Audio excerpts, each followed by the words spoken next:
ಪ್ರಕಾರ ನಡೆಯಲಿ ಅಂತ ಹೇಳಿ ಸಂಧ್ಯಾ ಕಾಲದಲ್ಲಿ ಮಹಾಲಕ್ಷ್ಮಿ ಬರುವ ಸಮಯದಲ್ಲಿ 6 ಗಂಟೆಯ 10 ನಿಮಿಷದಲ್ಲಿ ನಿನ್ನ ಕೂದಲನ್ನು ಕತ್ತರಿಸಿ ಮನೆಯಲ್ಲಿ ಹಾಕು. ಅನಂತರ ಎಂಜಿಲು ಮಾಡಿದ ಪಾತ್ರೆಗಳನ್ನು ನೀರು ಎದೆ ಹಂಗೆ ಇಟ್ಟಿಬಿಡು. ಅನಂತರ ನೀನು ನಿನ್ನ ಕೂದಲನ್ನು ಇದು ಮಾಡಿ ಕಟ್ಟದೆ ಬಿಚ್ಚಾಕಿ ದೆವ್ವ ಥರ ನಿಂತಿರು ಅಂತ ಹೇಳಿದರು. ಆ ದಿವಸ ಹೆಂಗಸು ಅದೇ ಥರ ಮಾಡಿದಳು. ಆದರೆ ಕತ್ತರಿಸಿರೋ ಕೂದಲು ಚಿನ್ನದ ಮುತ್ತು ಹವಳವಾಗಿ ಬದಲಾಯಿತು.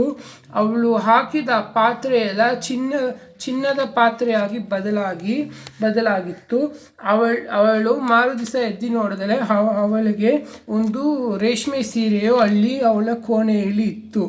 ಮರುದಿವಸ ಆ ಸಾಧುಗಳು ಬಂದರು. ಏನು ಸಾಧುಗಳೇ, ನೀವು ಹಿಂಗೆ